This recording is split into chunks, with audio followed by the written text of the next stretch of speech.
आप सभी को जय मसीह की द बाइबल पोर्शन में आपका स्वागत है। हमारा आज का वचन है यिर्मयाह की पुस्तक 5वां अध्याय वचन 14 से 31।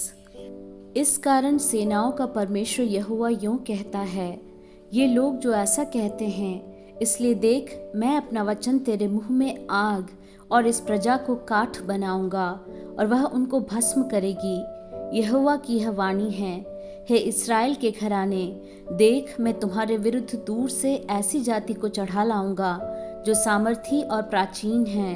उसकी भाषा तुम न समझोगे और न यह जानोगे कि वे लोग क्या कह रहे हैं। उनका तरकश खुली कब्र है और वे सब के सब शूरवीर है। तुम्हारे पके खेत और भोजन वस्तुएं जो तुम्हारे बेटे बेटियों के खाने के लिए हैं, उन्हें वे खा जाएंगे। वे तुम्हारी भेड़ बकरियों और गाय बैलों को खा डालेंगे। वे तुम्हारी दाखों और अंजीरों को खा जाएंगे और जिन गढ़वाले नगरों पर तुम भरोसा रखते हो, उन्हें वे तलवार के बल से नष्ट कर देंगे।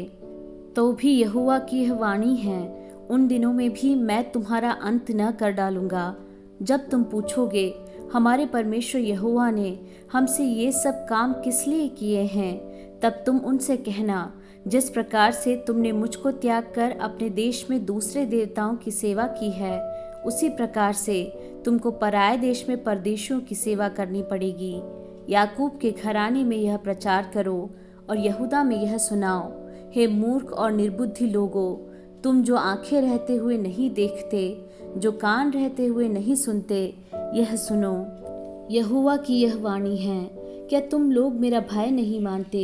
क्या तुम मेरे सन्मुख नहीं थरथराते?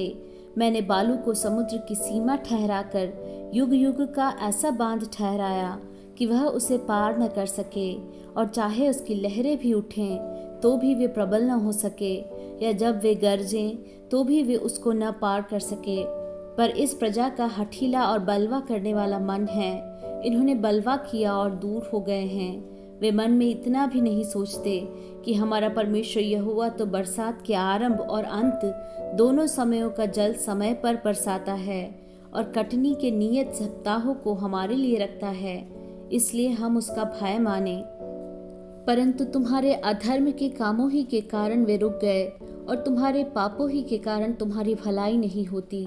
मेरी प्रजा में दुष्ट लोग पाए जाते हैं। जैसे चिड़ीमार ताक में रहते हैं, वैसे ही वे भी घात लगाए रहते हैं। वे फंदा लगाकर मनुष्यों को अपने वश में कर लेते हैं। जैसे पिंजरा चिड़ियों से भरा हो, वैसे ही उनके घर छल से भरे रहते हैं। इसी प्रकार वे बढ़ गए और धनी हो गए हैं। वे मोटे और चिकने हो गए हैं। बुरे कामों में वे सीमा को पार कर गए हैं। वे न्याय, विशेष करके अनाथों का न्याय नहीं चुकाते, इससे उनका काम सफल नहीं होता। वे कंगालों का हक भी नहीं दिलाते। इसलिए यहोवा की यह वाणी है, क्या मैं इन बातों का दंड न दूं? क्या मैं ऐसी जाति से पलटा न लूं? देश में ऐसा काम होता है जिससे चकित और रोमांचित होना चाहिए। भविष्यद्वक्ता झूठ मूठ भविष्यवाणी करते हैं और याजक उनके सहारे से प्रभुता करते हैं। मेरी प्रजा को यह भाता भी है, परंतु अंत के समय तुम क्या करोगे?